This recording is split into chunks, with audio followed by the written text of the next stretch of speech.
एक बार फिर नेपाल के पूर्व नरेश ज्ञानेंद्र शाह सुर्खियों और सवालों में घिरे हुए हैं। हिंसा को लेकर उन पर शिकंजा कसा जा रहा है। आपको बता दें कि 2008 तक नेपाल के राजा रहे ज्ञानेंद्र शाह कई बार विवादों में भी रहे।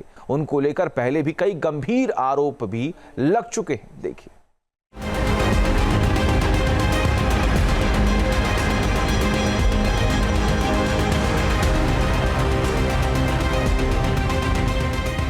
नेपाल में राजशाही बहाली का आंदोलन बनाम लेफ्ट सरकार की गोलियां। 28 मार्च के दिन नेपाल में जिस तरह कोहराम मचा, गोलियां चली, आगजनी हुई, उसमें अभी भी कई सवाल धधक रहे हैं। नेपाल की सियासत भी तप रही है कि आखिर किसने दिया गोली चलाने का ऑर्डर। नेपाल में आधिकारिक तौर पर 2 प्रदर्शनकारियों की मौत की पुष्टि हुई, मगर संयुक्त आंदोलन समिति ने 10 से ज्यादा लोगों के मारे जाने का दावा किया। आरोप लगाया कि लेफ्ट की सरकार ने आंदोलन को कुचलने के लिए फायरिंग करवाई।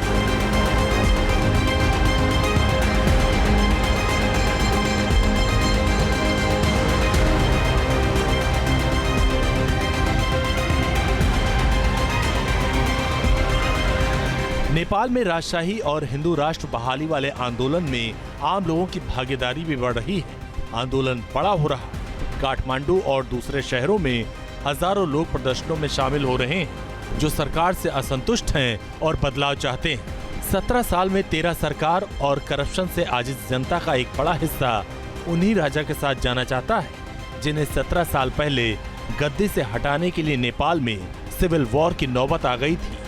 सालों तक गृह युद्ध चलता रहा था।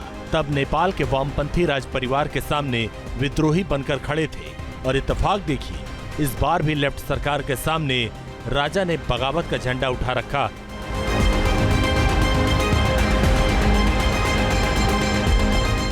नेपाल के पूर्व राजा ज्ञानेंद्र शाह पर हिंसा भड़काने का इल्जाम ओली सरकार लगा रही है। सरकार कहती है कि ज्ञानेंद्र शाह देश को अस्थिर करना चाहते हैं। उन्हीं के कहने पर देशव्यापी आंदोलन शुरू हुआ, जो हिंसा की वजह बना। इसके चलते पूर्व राजा ज्ञानेंद्र शाह की सुरक्षा में कटौती हुई, पासपोर्ट जब्त किया गया और उन्हें 8 लाख के जुर्माने का नोटिस थमाया गया।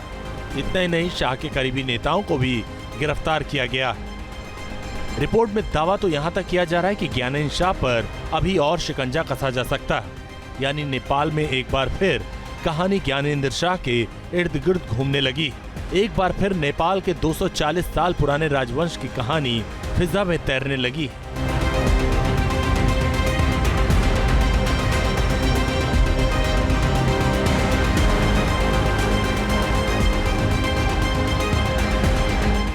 नेपाल का यही वो रिपब्लिक मेमोरियल है जो 2008 तक राजमहल यानी नारायण हिती हुआ करता था, और इसी महल में 24 साल पहले पूरे राज परिवार को युवराज ने ही गोलियों से भून डाला था। आज भी नेपाल के लोग 1 जून वाले कत्लेआम का नाम सुनकर कांप जाते हैं। 24 साल पहले नेपाल के शाही महल के त्रिभुवन सदन में एक पार्टी चल रही थी, जिसमें महाराज वीरेंद्र, महारानी ऐश्वर्या समेत राज परिवार के 1 दर्जन से ज्यादा लोग मौजूद थे।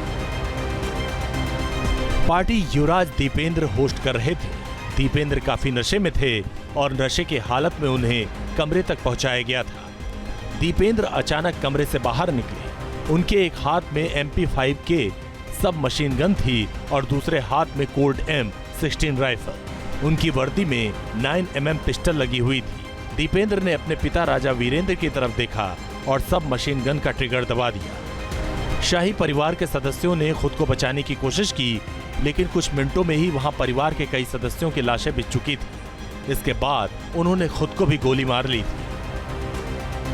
पूरे राज परिवार के बिखरने के बाद नेपाल नरेश वीरेंद्र के छोटे भाई ज्ञानेंद्र 3 दिन के अंदर नेपाल के तीसरे राजा बने थे। लेकिन ये राज हमेशा ही सुलगता रहा कि आखिर उस रात को हुआ क्या था। Team news nation. News nation अब व्हाट्सएप पर। खबरों के ताजा अपडेट के लिए न्यूज़ नेशन के इस QR कोड को स्कैन करें।